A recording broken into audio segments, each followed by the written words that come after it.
Nous continuons notre progression. Dans cette nouvelle vidéo, maintenant, nous allons créer la page qui s'affiche lorsque nous cliquons sur ce lien ici et qui va nous afficher tous les articles du blog. Je reviens dans le code ici. Je vais me positionner sur la page index.php et je vais la dupliquer en fait. Donc je fais fichier enregistré sous, donc save as. Je suis bien dans mon dossier et je vais l'appeler blog.php. Comme ceci. Je vais revenir ici dans la sidebar et je vais rouvrir la page index.php parce que j'ai envie de l'avoir côte à côte. Ça c'est la page du thème, donc je vais la fermer là, parce que vous voyez j'ai deux pages index.php ouvertes. En fait la deuxième c'était celle du thème, mais on ne fait rien de plus que de renvoyer à la racine un répertoire plus haut, donc je le coupe ici. Donc j'ai mon premier fichier ici et j'ai le deuxième ici. Alors là, je l'ai dupliqué, je vais enlever tout le contenu, je vais garder le header, donc j'enlève ceci. Voilà, j'enlève les deux sections qu'il y avait. Ici, je vais garder la partie qui affiche le blog. Par contre, ici, je vais changer le nom, je vais l'appeler blog list, ce sera plus cohérent. Et ça me permet de le différencier dans mon code JavaScript. Ici, je vais mettre, par exemple, non, pas sur... Alors, bien sûr, le lien, je vais le supprimer, puisque je suis sur la page en question, donc je n'ai pas besoin d'afficher un lien vers la page sur laquelle je me trouve. Et ici, je vais mettre toutes les news, par exemple. Je vais changer le titre. Comme ceci. Je vais garder blog wrapper, pour, je crois, pas l'avoir utilisé encore. On verra. J'enregistre. Je vérifie que tout va bien. Je reviens sur... le site ici, je vais cliquer sur le lien voir toutes les news et il va aller sur la page blog.php. Alors pour l'instant cette page est vide, c'est normal puisque le JavaScript ne fait rien pour cette page. Je vois l'en-tête, le footer, la zone de blog au milieu et mon menu en haut. Maintenant nous allons créer la fonction JavaScript qui permet d'afficher tous les articles. Et pour faire ceci, je vais retourner dans le fichier script.js ici. Et je vais simplement dupliquer ce bloc de code ici, qui me servait à afficher les articles dans l'accueil. Je vais par avant resserrer les lignes ici. Je fais un CTRL-C et un CTRL-V. Je vais modifier bien sûr certaines choses. Ici, je vais mettre gestion blog list ou page du blog. Allez, page du blog. Vous mettez ce que vous voulez, hein, bien sûr. Ensuite, ici, très important, mon test d'existence de l'élément, je vais le limiter à blog list. Hein, on a bien dit qu'on l'appelait comme ça, ici. Blog list. Alors que pour la page d'accueil, il s'appelait... Il est où? Il est là. Il s'appelait blog accueil. Vous voyez, c'était important de les différencier. Donc là, on a blog list. Donc, je reviens ici et je vais modifier... Alors ce que je vais faire une sélection multiple, puisque je l'ai 3 fois ici, en incluant le commentaire à la fin, et je vais remplacer accueil par liste. Ensuite, ici, au niveau de la variable rest URL, je vais enlever le sticky égale true, puisque bien sûr, maintenant je ne veux plus afficher spécifiquement les posts qui sont mis en avant. Je vais donc enlever sticky égale true. Tout à l'heure, on va rajouter le nombre d'éléments par page et la page où on se trouve. Mais pour l'instant, on va faire un test avec tous les postes. Donc, je garde poste tout court. Je vérifie dans mon code si tout va bien. Donc, normalement, je suis bon. Vous voyez qu'en dupliquant notre bloc ici et en changeant simplement 2 éléments, on a une nouvelle fonctionnalité. Et tout le code contenu pour afficher, il est ici dans la fonction qui va être utilisée 2 fois. Donc, c'est ce qu'on appelle le don't repeat yourself. J'enregistre, je reviens ici sur le site et je vais rafraîchir cette page. Et là, je vois que tous les articles vont s'afficher. Donc maintenant, nous avons créé la page qui affiche toutes les news. Ensuite, nous allons déterminer combien d'éléments nous voulons afficher par page et nous allons créer une pagination. Arrivé ici, nous devons décider combien d'éléments nous allons afficher sur chaque page. Alors là, étant donné que je n'ai pas beaucoup d'articles pour l'instant, c'est une version de développement, il y a 8 articles, je vais en afficher 3 par exemple. Mais vous, dans un site normal, il faudrait en afficher, je pense, au moins 5 ou 6, quoi, que les pages soient assez garnies. Donc pour faire nos essais, je vais choisir d'en afficher 3. Donc ici, au niveau de l'URL qui est appelée pour la REST API, je vais rajouter ici per page égale 3, tout simplement. Ça, on l'a vu au début, comment ça fonctionnait. Donc j'enregistre, je reviens ici, je rafraîchis, et là je vois que j'ai 3 articles. Et par défaut, bien sûr, nous sommes sur la page 1. Imaginons que ici, je rajoute avec le et commercial page égale 2, que j'enregistre, je rafraîchis, et je vois que j'ai 3 nouveaux articles qui sont sur la page 2. Alors on va procéder différemment puisqu'on va utiliser des boutons pour changer les pages, mais là je voulais vous montrer comment ça fonctionne. Donc je reviens dans le code ici, et pour l'instant, je vais l'effacer pour l'instant, on le fera revenir après avec un paramètre. Donc pour l'instant, je laisse ça. Et nous allons maintenant nous intéresser à la façon de récupérer le nombre de pages et le nombre total d'articles que nous renvoie la requête Ajax vers l'URL de REST API. Je reviens ici sur le site, je refais apparaître la console, je vais recharger la page. Ensuite, je vais faire apparaître l'onglet réseau et je vais faire apparaître les valeurs XHR, donc les requêtes Ajax. Et ici, je vais cliquer sur la requête. Et rappelez-vous que nous avons dit tout à l'heure qu'au niveau des en-têtes, ici, en tête de la réponse, on faisait apparaître le nombre total d'articles ainsi que le nombre total de pages. Nous avions 8 articles. Si nous choisissons des pages de 3 articles, forcément 3 plus 2 égale 8 et ça fait 3 pages. Donc maintenant, nous allons essayer de récupérer ces données, là, ici, pour nous en servir dans notre script. Donc je garde la console ici affichée, je vais la remettre. Je reviens dans le code. Et nous allons utiliser les fonctions de l'objet XHR, qui est retourné par la méthode getJSON.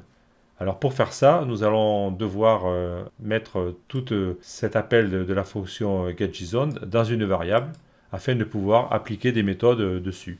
Donc je vais simplement ici rajouter var, je vais déclarer une variable en fait, donc je l'appelle XHR, c'est pas original mais enfin c'est comme ça, donc XHR égale le résultat de la méthode getJSON, simplement. Maintenant, grâce à ceci, on va pouvoir utiliser cette variable XHR à l'intérieur de la réponse de getJSON. C'est la magie de JavaScript.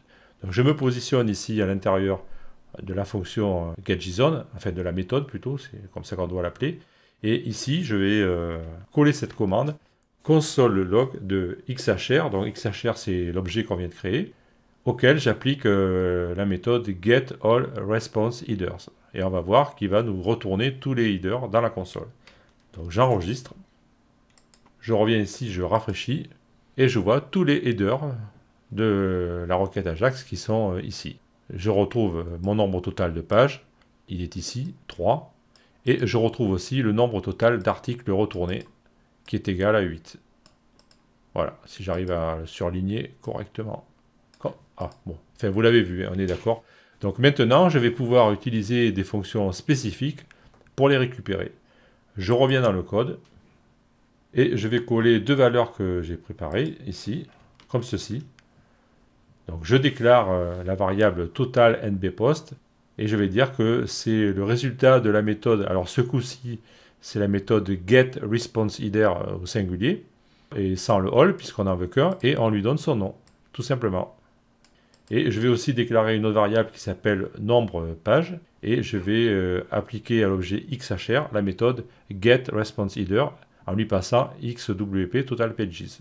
Et là, dans ces deux valeurs, on aura total nombre de postes, on aura 8, et ici, on aura 3. Donc là, je peux commenter cette ligne avant de la supprimer plus tard. J'enregistre, et maintenant, à ma disposition, j'ai le nombre total de pages, donc ça, c'est intéressant. Cela va me servir à créer mes boutons de pagination. C'est ce que nous allons faire en suivant. Avant de créer les boutons de pagination, on doit être capable de récupérer des variables d'URL qui vont être passées dans la page bloc.php. Donc je reviens ici dans cette page blog.php, je me positionne en haut de la page avant que le code HTML ne démarre, ici, et je vais insérer un petit bloc de code de PHP. Donc vous voyez que le PHP il nous sert, comme je vous l'avais dit au début. Je fais CTRL V. Par contre, ça serait bien que je mette des balises PHP avant. Ça marcherait mieux. Voilà, je recommence. Donc je copie ce petit bloc de code ici. Je vais le séparer là pour qu'on le voit bien. Je vais faire un test ici pour savoir si la variable get qui s'appelle page existe dans l'URL. Si elle existe, à ce moment-là, je vais déclarer une variable qui s'appelle $pagecure et je vais lui donner cette valeur. Si elle n'existe pas, à ce moment-là, je considérerai que c'est la première page et je donnerai 1 à cette valeur, tout simplement. Tout de suite après, je vais créer un script rapide dans lequel je vais créer une variable qui s'appelle curepage pour dire page courante et je vais lui donner ici la valeur que j'ai créée par rapport à mon test effectué juste avant. J'enregistre ceci. Ensuite, je vais revenir dans le script JavaScript. Je vais me positionner dans la portion du blog ici et quelque part avant que le traitement ne démarre, par exemple ici, je vais faire un console log de curepage ici. Alors je récapitule, avant j'enregistre, je reviens ici dans le fichier PHP. Je teste l'URL de ma page. Je me dis, est-ce qu'il y a une variable d'URL de type get qui a pour valeur page? C'est le nom de la variable et est-ce qu'elle a une valeur? Donc si cette variable existe, à ce moment-là, je vais l'affecter à la variable pagecure. Sinon, si elle n'existe pas, ça veut dire que c'est la page 1, puisque lorsque l'on clique sur le lien qui est dans la page d'accueil, on va sur blog PHP sans variable d'URL. Donc dans tous les cas, on aura 1 ou autre chose. Tout de suite après, je crée une valeur de variable JavaScript ici, dans le scope global, c'est-à-dire qu'elle va être utilisable partout dans notre page, dans n'importe quel script. Et ensuite, dans le script JavaScript, je vais l'afficher. Donc on va vérifier ça si ça marche. Donc j'enregistre. Je reviens sur le site. Ici, je suis sur la page blog, donc je vais rafraîchir la page. Donc la console est affichée. Je rafraîchis. Là, je vois curepage égale 1. Donc c'est normal puisque je n'ai pas de variable d'URL de type get. Il a considéré, comme le démontre cette portion de code ici, que c'était la page 1. Maintenant, je reviens et je vais rajouter à la fin de mon URL une variable d'URL. Je vais l'appeler page et je vais dire que sa valeur est égale à 2 et j'envoie. Et ça ne marche pas parce que je me suis trompé.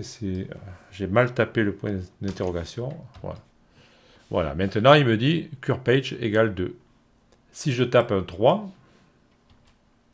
il me dit curepage égale 3. Si je tape 1, ça va marcher aussi, puisqu'on aura le cas, puisque quand on sera sur la page 2, le bouton page précédente nous enverra vers la page 1. Donc le cas doit marcher aussi. La preuve, j'ai curepage égale 1. Donc là, dans tous les cas, on est capable de récupérer la valeur qui a été rajoutée à l'URL. Et cette valeur sera rajoutée dans les boutons page suivante et page précédente. Donc comme ça, on va pouvoir faire un cycle. Avant de créer les boutons, nous allons vérifier que les pages se chargent bien. Alors là, c'est simple. Je reviens dans le code JavaScript, ici. Et au niveau de mon URL, ici, je vais simplement rajouter et page égale. La chaîne est fermée et je vais faire plus curepage. Je rajoute la variable à la fin. Étant donné que cette variable est récupérée au début par rapport à l'URL qui est envoyée avec la page, maintenant je peux effacer ce console log ici, même celui-ci, puisqu'on a tout ce qu'il nous faut. J'enregistre. Je reviens sur le site. Alors je vais commencer ici avec aucune valeur. Donc je suis bien sur la page 1, je peux fermer la console puisqu'on n'affiche plus rien. Les articles 8, 7 et 6.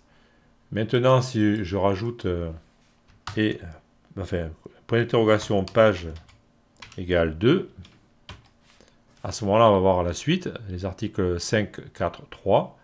Et si je mets la page 3, on a l'article 2 et 1. Alors on pourrait aussi s'intéresser au cas s'il y a une valeur hors des limites. Par exemple, si je mets page égale 15, bien sûr, ça n'existe pas. Bon, mais là, ça va tourner indéfiniment. Alors normalement, ce cas ne devrait pas apparaître, sauf si quelqu'un s'amuse à bricoler l'URL. Mais nos boutons vont être gérés pour afficher l'URL correcte. Mais malgré tout, l'utilisateur peut s'amuser. Il y a des petits malins qui aiment bricoler les URL. Bon là, eh bien, il verrait le spinner tourner indéfiniment. Alors on pourrait prévoir ce cas ici en complétant ce test ici. Si la valeur existe, getPage, il faudrait tester sa valeur. Et si elle dépasse... Alors le problème c'est qu'à ce stade-là, on ne connaît pas encore le nombre de pages. Donc bah, il faudrait trouver une méthode. C'est à voir, à réfléchir. Bon, pour l'instant, ça dépasse le cadre de ce simple exercice, mais sachez que de toute manière, les valeurs hors limite ne seront jamais introduites par le code JavaScript. Donc c'est un problème relativement mineur. Je vais retaper ici page 2 pour ne pas avoir le spinner tourner indéfiniment. Et maintenant, nous allons pouvoir créer des boutons pour effectuer la pagination. Avant de continuer, je vais revenir brièvement ici dans le fichier JavaScript à l'intérieur du bloc et je vais rajouter la déclaration d'une variable ici que j'appelle post per page plutôt, puisque c'est les posts pour une seule page. Et je vais lui donner la valeur ici. La valeur que j'avais mis ici, je vais la mettre là et je vais utiliser cette variable ici à l'intérieur de mon URL ici. Alors pour faire ceci, je me positionne à la place du 3, je vais effacer. Je vais fermer et rouvrir la chaîne. Et entre les deux, je vais mettre plus et je vais coller la valeur de la variable. Alors je fais ça parce que c'est une bonne habitude de centraliser en dehors du code proprement dit les éléments qui peuvent être changés. Parce qu'aujourd'hui, vous voulez mettre 3 posts par page, mais peut-être que dans une semaine, vous voudrez en mettre 5. Alors c'est plus intéressant de centraliser les variables. Donc là, je le mets ici. On pourrait même le mettre en tête du fichier pour que cette variable ait une portée globale. Bon, pour l'instant, on va la laisser là. Je vais enregistrer. Bien sûr, je vais vérifier que ça marche toujours. Donc, je mets page 3, par exemple. J'ai bien article 2 et 1. Je mets la page 1. J'ai bien les articles 8, 7 et 6. Donc, ça fonctionne. Voilà, c'est une bonne habitude à prendre pour les valeurs qui doivent changer ou qui peuvent être amenées à être changées régulièrement, de les isoler dans une variable à part. Et comme ça, après, on n'a pas besoin de les chercher 1 heure dans le code si elles se retrouvent toujours en tête de bloc. Voilà, maintenant, nous allons pouvoir passer à la création des boutons et nous allons faire ça dans une prochaine vidéo.